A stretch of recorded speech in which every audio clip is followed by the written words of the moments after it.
부자들은 경제신문에 읽는다. 한국투자증권 알면스타 김건희 차장입니다. 안녕하세요. 네, 안녕하십니까. 성탄절은 잘 보내셨어요?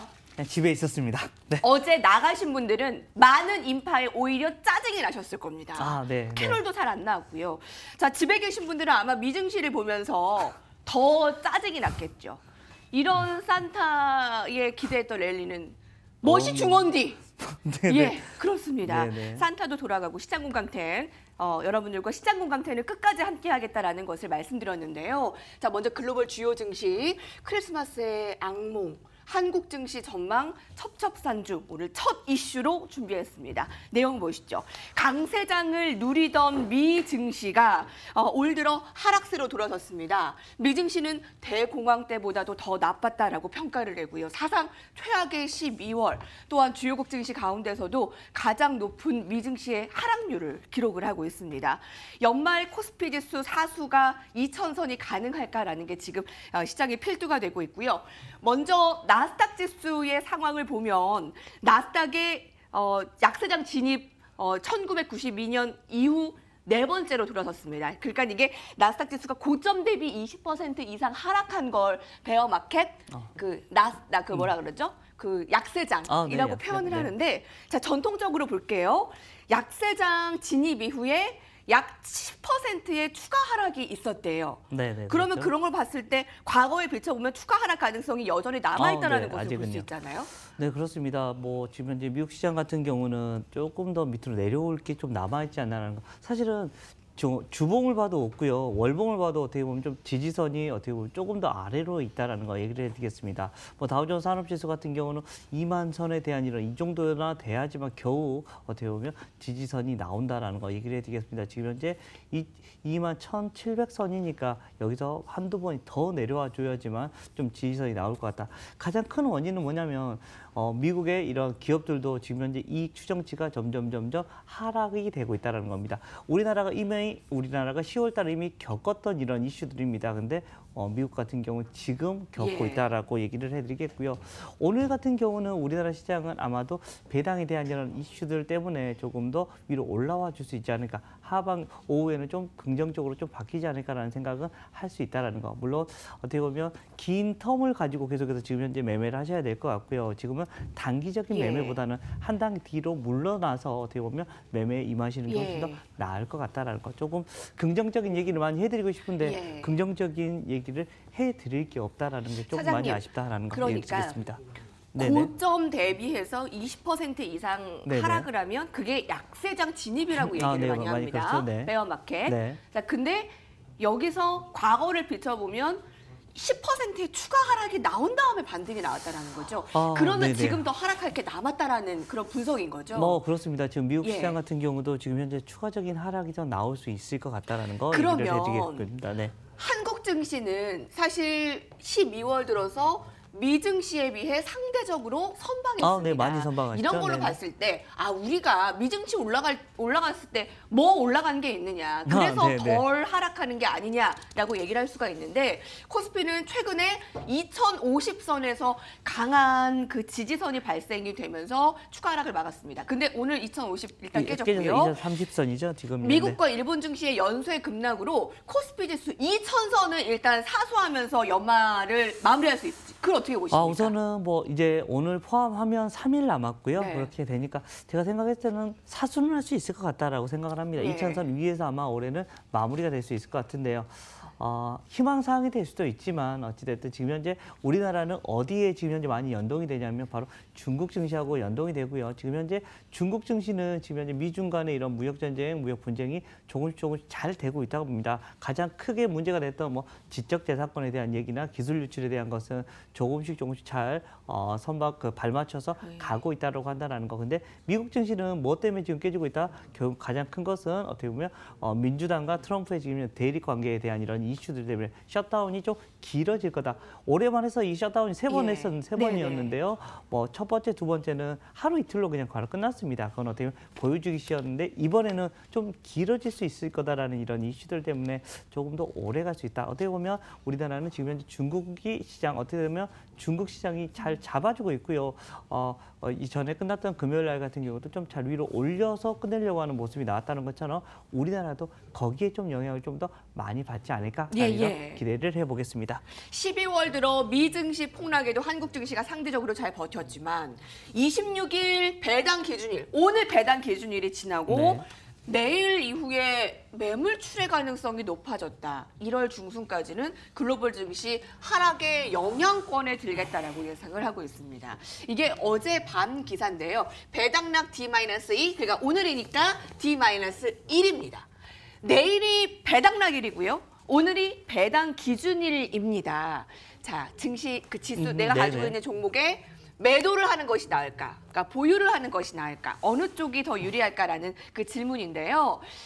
배당금을 챙기면 아마 그 이후에 종목에 하락이 있을 테고 배당락이 나오겠죠. 네. 아니면 안 챙기고 오늘 매도를 하는 것이 낫겠느냐. 그러니까 어느 쪽이 더 현명하다라고 여러분들은 보세요. 배당 기산일인 오늘 주식을 매도해야 될까? 아니면 배당금을 챙긴 뒤 매도해도 늦지 않을까? 일단 전략가들은 고배당주일수록 일단 배당을 좀 챙기고 매도하는 것이 나을 것이라고 보고 있습니다. 차장님의 의견은요?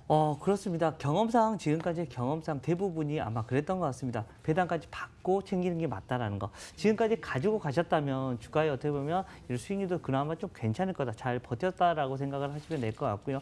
배당까지 받고 이렇게 그 다음 날 바로 많이 빠집니다. 근데 그것은 대부분 시간이 지나면 그게 회복이 될 수 있다라고 생각을 해주시면 될 것 같습니다. 이렇게 되면 그 후에 좀 매도를 하셔도 크게 문제는 없지 않을까라는 생각을 하고 있습니다. 실제적으로 네. 오늘도 아마 그 고배당주들은 아마 종가가 거의 고점이 될 수 있다라고 생각을 하시면 될 것 같고요. 경험상 뭐 96% 이상이 이게 전략이 훨씬 더 유리했었다라고 지금 경험상으로는 나타나고 있다라는 얘기를 드리겠습니다. 네, 여러분들이 가진 그 종목의 배당이 한 어느 정도세요? 이 기사에 따르면요.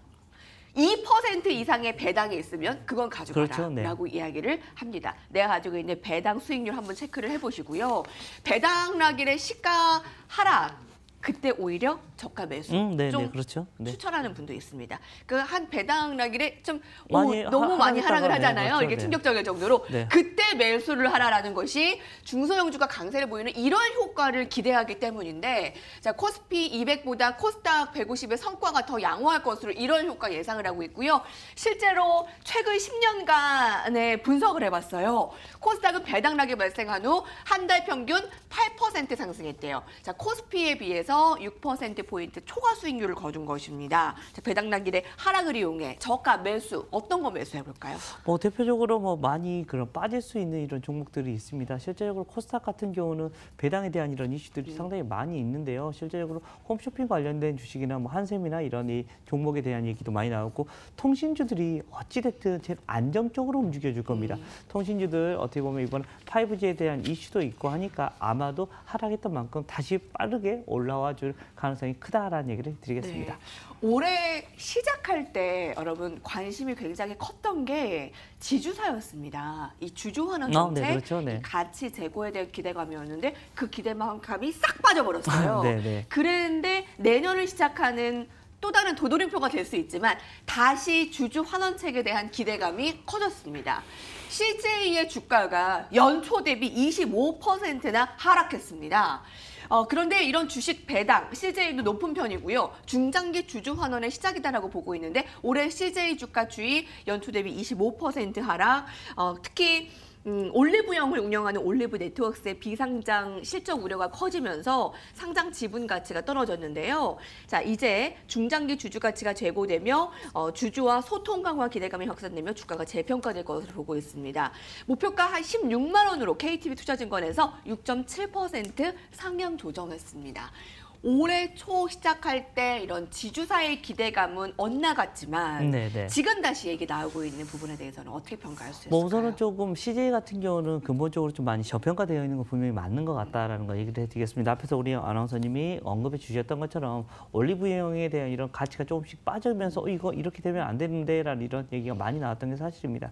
그렇지만 CJ가 그것뿐만 아니라 다른 이런 계열사들이나 이런 가치들이 상당히 많이 올라가고 있는 모습이기 때문에 때문에 향후에는 분명히 좀 긍정적일 것이다라는 거. 어떻게 보면 지금 이제 우리나라를 이끌어가고 있는 반도체 라인이 깨져버리면 어디가 가야 되나라는 이런 고민을 많이 하게 되는데 어떻게 보면 이런 해운 운송이나 이런 것을 그리고 음식료를 가지고 있는 CJ 같은 경우는 계속해서 좀 성장할 수 있는 이런 하나의 산업이 될 수 있지 않을까라는 생각. 그리고 또 최근 들어서 주주 환원 정책을 좀 적극적으로 하고 있습니다. 신형 우선주를 어떻게 보면 지급해 준다는 것은 이런 지주 가치에 대한 이런 얘기가 더 많이 올라질 수 있다는 거 얘기를 해드리겠습니다. 그래서 단기적인 이런 목표가 같은 경우도 15만 원대까지는 좀 쉽게 달성이 되지 않을까라는 얘기를 해드릴 수 있다라는 얘기를 해드리겠습니다. 물론 시장이 좋아진다면 20만 원도 넘어갈 수 있는 주식이 맞습니다. 그렇지만 좀 최근에 주가의 흐름을 별로 좋지 않기 때문에 한 15만 원 정도 좀 단기 목표가로 잡아보자라는 얘기를 드리겠습니다. 안정적으로는 15만 원까지. 짧으면 짧을 수도 있는데 지금 시장 상황을 보려 해보면 그렇죠? 나쁘지 않은 목표가입니다. KTB 투자증권에서 16만 원까지 보고 있고요. 오늘 코스닥 시장에 첫 등장한 그렇죠. 종목 마지막으로 볼게요. 비피더스 균을 딱 제목 종목의 이름 보면은 비피더스 균이 떠오르잖아요.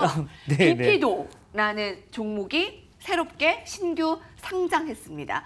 공모가가 18,000원이었는데요. 오늘 첫 상장 시초가가 3만 원대였는데 지금 22% 급락하고 있습니다. 자, 주가 수준 볼게요. 한 28,000원대에서 내외 거래가 되고 있고요. 공모가인 18,000원에 비해서는 위로 올라가 있고 29,000원. 공모가는 18,000원, 시초가는 36,000원이었습니다. 하락을 좀 줄였네요. 오늘 여기까지 볼게요. 부자들의 경제신문에 함께했습니다.